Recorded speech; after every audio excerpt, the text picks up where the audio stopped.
These are our homes, and I tell you, it was... For several years, we've had a problem with dogs in our neighborhood, excessive barking, and also dogs that break loose from this facility. Apparently, these personal dogs and rescue dogs behave as a pack, and they are only restrained by electric collars. And frankly, a lot of these dogs, an electric shock to their neck is not the worst thing that's ever happened to them. Elderly neighbor that lives next door to me. This is someone who was almost 90 years old that had gotten out of her car. This was back when she was still driving. And suddenly a pack of dogs came around the side of her house. Her voice was able to protect her. But she was only 12 or 15 feet from her door. But she was frightened, literally, thinking she was about to die. That shouldn't happen to an 80-something-year-old lady. And these are not friendly dogs. They threaten people, they growl at people. Just as a local city worker found out when he made a call at this address where the dogs are housed just recently.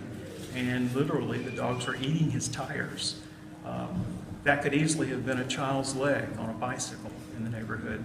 Or these people have all the cherry trees. This is 2929 Ingleside Avenue, the home of Macon Yoshino cherry trees.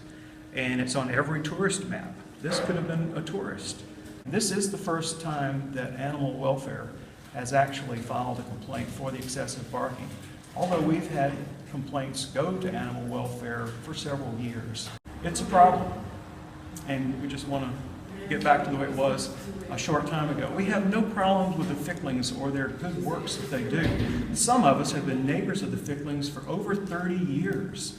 27 of those 30 years, the Ficklings have been exemplary neighbors. It's really only been the last 3 years that has been a problem for the neighborhood. Why do you think it's taken so long for something to happen in those 3 years? Good question. Does anyone have an answer? Why?